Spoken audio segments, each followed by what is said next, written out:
Hi hello नमस्कार आदाब my name is TV जी प्रथमे এই ভিডিওটা দেখো।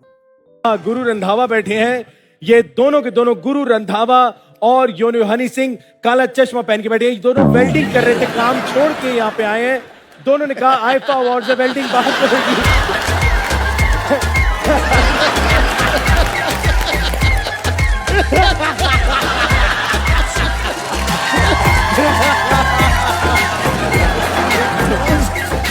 दोनों के दोनों आए हैं और मैं दिखाना चाहता हूँ यो हनी सिंह ने अपने ग्लव पे गोल्डन मेहंदी भी लगवाई हुई है। ये देखो। এই ভিডিওর মধ্যে এমন কিছু কথা বলা হয়নি যাতে সবাইকে হেসে গড়িয়ে পড়তে হয়, কারণ এখানে হাসার কারণ হচ্ছে একটাই, এটা হচ্ছে সালমান খান।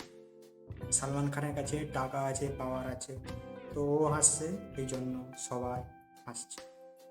এই ভিডিও থেকে একটা জিনিস শেখার আছে। শিক্ষাটা হলো, এই ভিডিও থেকে একটা জিনিস শেখার আছে।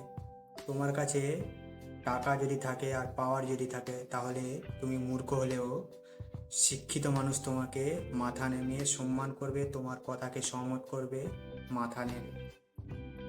আর তোমার কাছে যদি টাকা না থাকে, পাওয়ার না থাকে, তাহলে তুমি যতই শিক্ষিত হও না কেন, একজন মূর্খ মানুষ তোমাকে তোমার কথায় সহমতও দেবে না আর সম্মানও করবে না।